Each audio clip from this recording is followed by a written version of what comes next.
북한 파병설, 목적이 뭔가? 한미의 조율된 쇼. 지난 18일 갑자기 국내 언론이 북한군 파병설을 일제히 보도하였습니다. 북한이 러시아를 위해 우크라이나 전장에 군대를 1만 명 넘게 파병한다는 주장입니다. 출처는 국가정보원이었습니다. 이달 초부터 우크라이나에서 북한군 파병설이 조금씩 나오고 있었지만 국내 언론이 이처럼 대서특필한 건 이번이 처음이었습니다. 곧바로 윤석열 대통령은 긴급 안보회의를 열었습니다. 대통령실은 이 같은 상황을 좌시하지 않고 국제사회와 공동으로 가용한 모든 수단을 동원해 대응해 나가기로 했다라고 밝혔습니다. 언론에는 우크라이나에 살상 무기를 지원하거나 아예 파병하는 것까지 검토한다는 보도가 이어졌습니다. 또 21일에는 김홍균 외교부 1차관이 게오르기 지노비에프 주한 러시아 대사를 외교부로 초치해 북한군 파병을 엄중히 항의했습니다. 우크라이나는 볼로디미르 젤렌스키 대통령이 직접 나서서 북한군 파병설을 주장합니다. 또 북한군 파병 증거라며 연일 사진, 영상 등을 공개했습니다. 하지만 출처 불명의 사진, 영상에는 북한군인지 아닌지 구분할 수 없는 사람만 나올 뿐입니다. 한편 당사자인 북한과 러시아는 사실이 아니라고 주장했습니다. 미국과 유럽은 증거가 없다며 신중한 태도를 보였습니다. 사실인지 아닌지 확인할 수 없으며 사실이라면 우려스럽다는 식으로 반응했습니다. 며칠 동안 한국과 우크라이나만 열심히 북한군 파병설을 외치고 미국과 유럽은 모호한 태도를 취하더니 23일 분위기가 바뀌었습니다.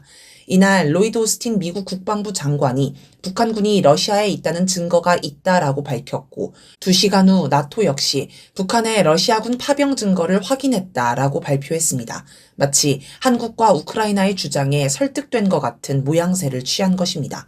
그러나 미묘한 차이가 있습니다.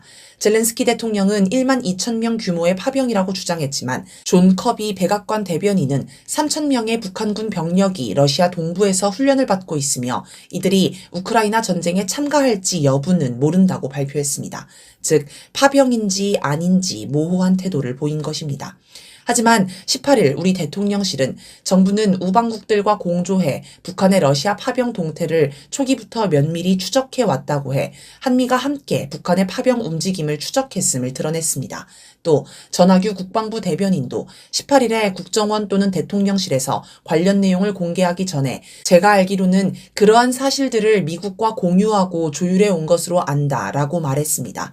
즉 북한군 파병에 관해 한미가 함께 추적했고 공개 방식에 관해서도 조율했다는 것입니다. 따라서 논란 초반에 한국, 우크라이나와 미국, 유럽이 다른 태도를 보인 것은 일종의 쇼였을 것으로 보입니다. 애초에 서로 짜고 역할 분담을 한 것이지요. 쇼의 의도. 이번 논란을 두고 한국이 우크라이나에 살상 무기를 지원할 명분을 쌓는 것 아니냐는 의혹이 나옵니다. 그러나 이게 전부는 아닐 수도 있습니다. 이미 우리나라는 물론 우크라이나와 미국, 유럽 등에서는 북한이 러시아에 대량의 포탄과 미사일을 지원했다는 게 정설로 굳어 있습니다. 따라서 굳이 북한 파병설이 아니라도 한국이 우크라이나에 살상 무기를 지원할 명분이 있다고 억지를 부릴 수는 있습니다. 이보다 더 큰 무언가를 위해 세계를 상대로 이런 대형 쇼를 기획한 걸로 보입니다. 그건 아마도 파병이 아닐까 싶습니다.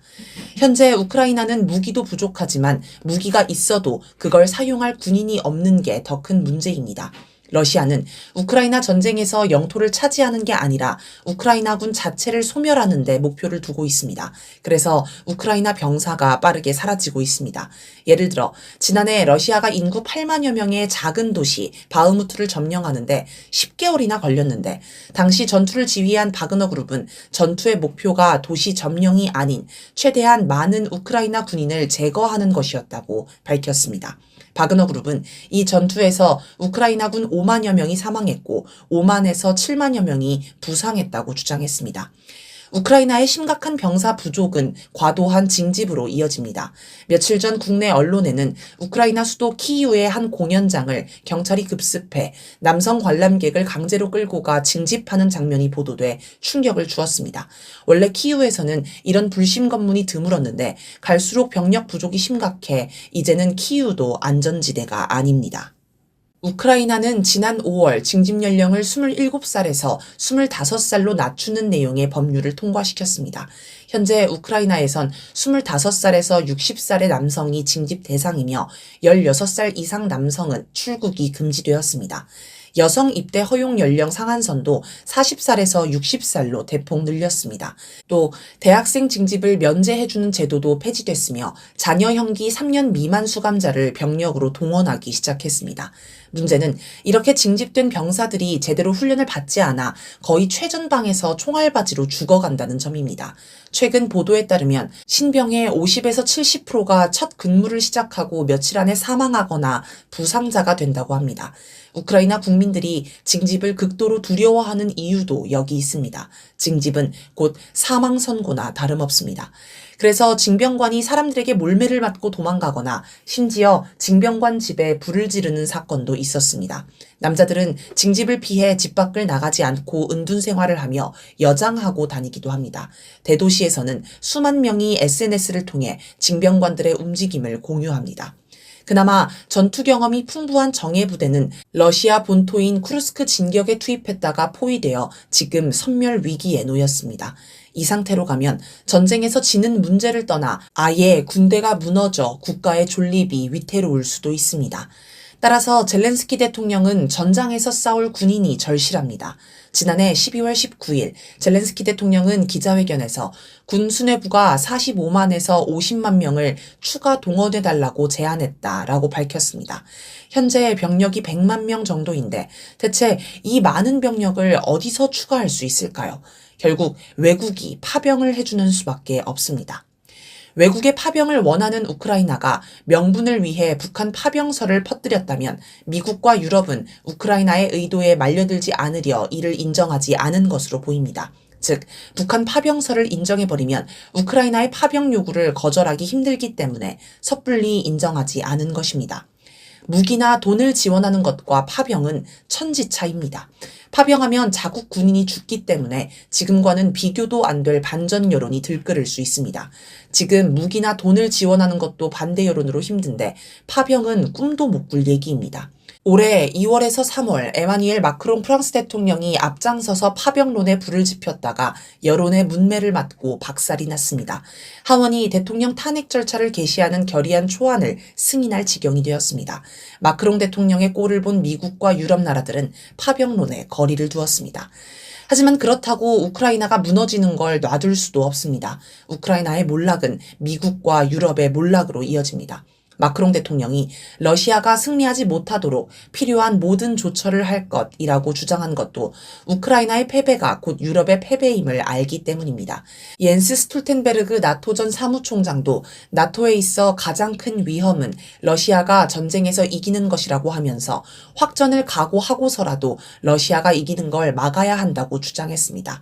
우르줄라 폰데어 라이엔 유럽연합 집행위원장도 유럽의회 연설에서 미국의 지원이 있든 없든 러시아가 전쟁에 이기도록 내버려 둘 수 없다. 전쟁의 위협은 임박하지 않은 것일지라도 불가능한 것은 아니다라고 하여 유럽연합이 러시아와 전쟁할 준비를 해야 한다고 주장했습니다. 모두 3차 세계대전을 하는 한이 있어도 러시아의 승리만은 막아야 한다는 절박한 목소리입니다.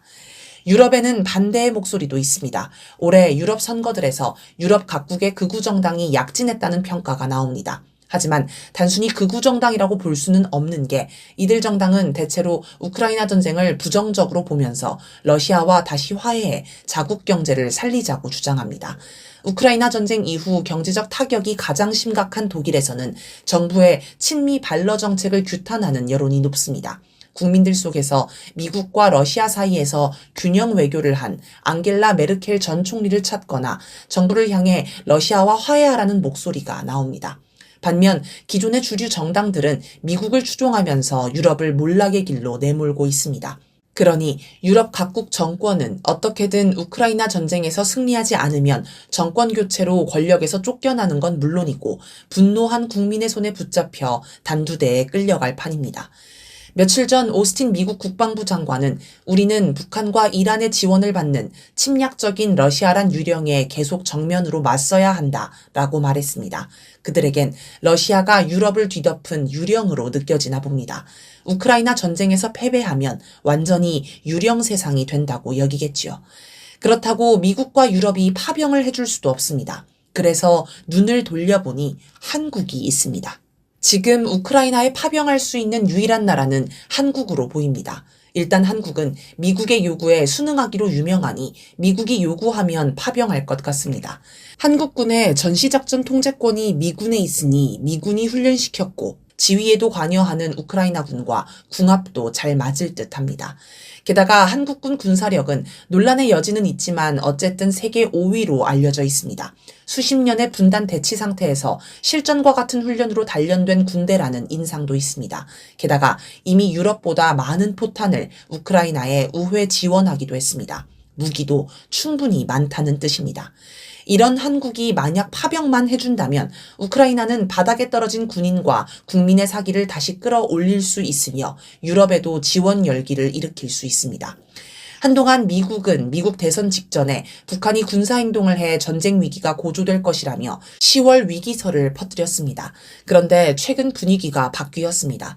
미국 스팀슨 센터의 로버트 매닝 연구원은 7일 외교 전문지 포린 폴리시에 기고한 또 다른 한국 전쟁의 위험이 그 어느 때보다 높아지고 있다는 제목의 글에서 최악의 시나리오가 당장 일어날 가능성은 작지만 현재 상황이 향후 6개월에서 18개월 이내에 평양이 극적인 행동을 취할 가능성을 높이고 있다라고 하였습니다. 즉, 당장은 전쟁이 안 난다는 겁니다.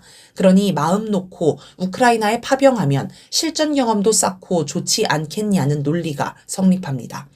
미국이 우크라이나와 중동 전황이 안 풀리니 한반도에서 뭘 해보려고 했지만 북한이 워낙 강경하게 나오며 미국 본토를 핵공격할 것처럼 하니까 방향을 선회해 다시 우크라이나로 집중해보려는 건 아닌가 싶습니다.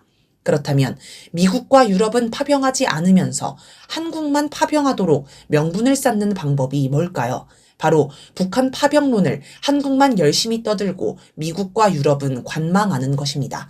그러다 슬그머니 인정해주면 미국과 유럽에는 파병 압력이 오지 않고 한국에만 파병 압력이 집중될 것입니다. 파병은 윤석열에게도 이득. 미국의 처지야 그렇다 치고 윤석열 정권은 파병하고자 하는 요구가 있을까요? 지금 우크라이나와 함께 앞장서서 북한 파병론을 주장하는 걸 보면 윤석열 정권도 파병 요구가 큰 듯합니다. 일단 파병을 추진하면 지금 위기에 몰린 전국을 일거에 뒤집을 수 있습니다. 언론은 김건희 이야기나 특검, 탄핵 대신 파병 이야기로 온통 뒤덮일 것입니다. 해외 파병은 극우 애국주의 열풍을 부를 수 있는데 이는 윤석열 정권과 국힘당에 유리하게 작용합니다. 그러면 이재명 민주당은 어떻게 대응할까요?